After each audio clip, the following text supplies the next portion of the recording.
Hi, Erik. What is the latest, first of all, with Rasmus Højlund, Harry Maguire and Aaron Wan-Bissaka? Well, we had a good week. So all the players you mentioned, they returned on the pitch. Partly in the start of the week, and today we had a session and they were all training. So they're available for... I think we have tomorrow one session.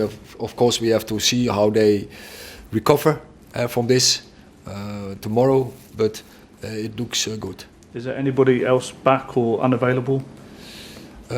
It's so Tom Heaton is back as well.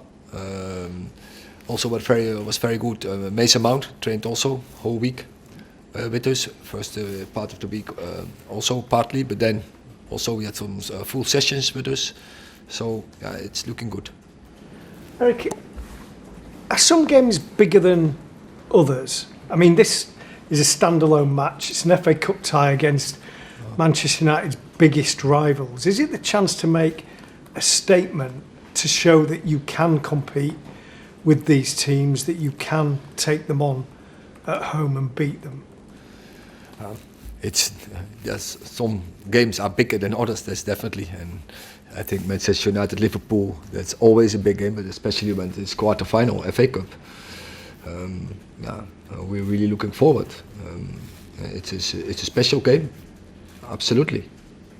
I mean, what would you say to the fans? Obviously there'll be a lot of Liverpool fans there because there's bigger away allocation, but it's important that the fans get behind the team. Yeah, but of course, to the fans, they see it as a very big game, and they are very eager for us to win this. And I'm sure they will ride behind us. And as you mentioned, there are more Liverpool fans, so they have to be really loud to support us. That we had them, but I'm convinced they will do that. Absolutely. How important is it that you produce a performance, because your players all season have been inconsistent? Liverpool have the momentum at the moment. What sort of performance do you need from your players this weekend? Yeah, but I think in such games we always achieve very good performances. So yeah, we had our setbacks, we had our lows, definitely. But I don't think in any so really high-rated game we had our lows. Then we were always in top form. So, and I'm convinced we will be on Sunday as well. You can't afford a low on Sunday, can you? Simple as that. You can't. If you want to win, and we want to win, you play against a good team, because then you are right. They are very consistent. Then we need our best to beat them. And how impressed have you been with Liverpool this season? Yeah, well, I say they are very consistent, and they perform, of course, very well. They got in the results, and especially I think from, say, around the Christmas into January, February, they play very good football, very good performances, and very good results. Thank you. Erik, if I just move away from the FA Cup a little bit, the Champions League draw and Europa League draws have just been made. You're obviously not in that competition. Does it frustrate you, or does that motivate you to try and reach that goal come the end of the season? Of course, it motivates again to be part of that, and we know why, and so we analyzed that. We left it behind us. So we know the reasons why we are not there, but we can't change it anymore. And but we want to be part of it next season. So we will do and give everything to achieve this. Hi, Erik. David Moyes said ahead of this game 10 years ago that Liverpool were the favourites coming to Old Trafford. Would you say they're the favourites tomorrow, or would you always be adamant that Manchester United are the favourites in a home game? Oh, it's a difficult one, because I never think about this, who's favourite. It starts on zero, and make sure we are ready. And I don't think about the opposition. I respect them. I respect every opposition. But it's about make it our game, and it's about this, where we know where the strengths are, but also where the weaknesses are, and it's about that our team is in the best. It's about this.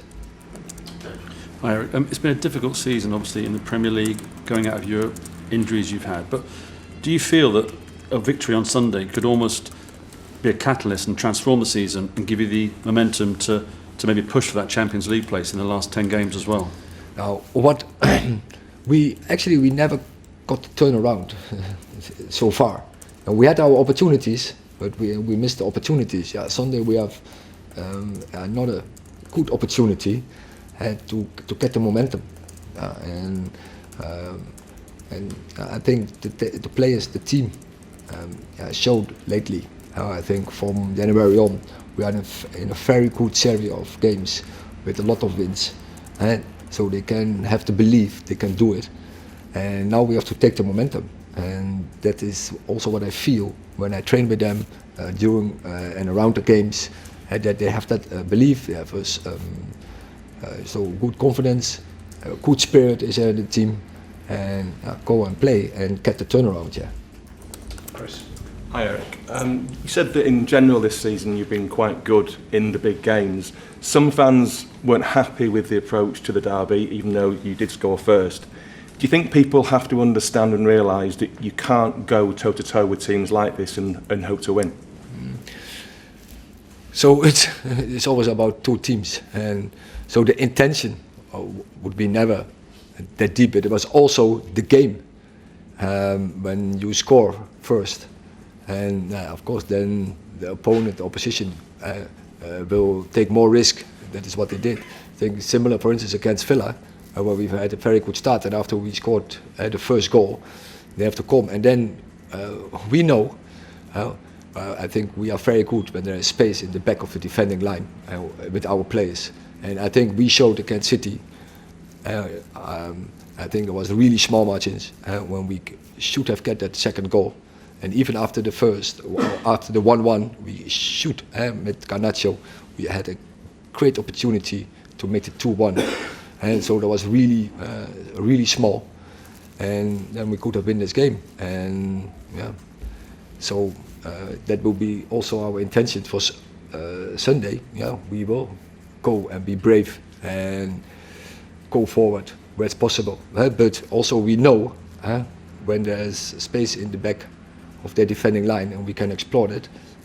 But we have to get to that point to outplay them, to get the balls there, and that demands good strategy. In the key moments and in the head moments of football. But you've experienced what a Klopp team can do if you open up too much, yeah? I know. Last question in this section, Rob. Hi Eric, there's been a little bit of speculation about Marcus Rashford's future this week. You've spoken about FFP before. Those rules benefit clubs who sell academy graduates. Obviously Chelsea have done something similar. Do you ever envisage a situation where the club might look at Marcus and say that as part of their overall transfer strategy it's a positive to sell Marcus because of what it could do to the overall financial situation? We didn't re-sign him last season for 4 years with the intention to sell him. No, he should be part of this project, and so that is not so a subject we talk about.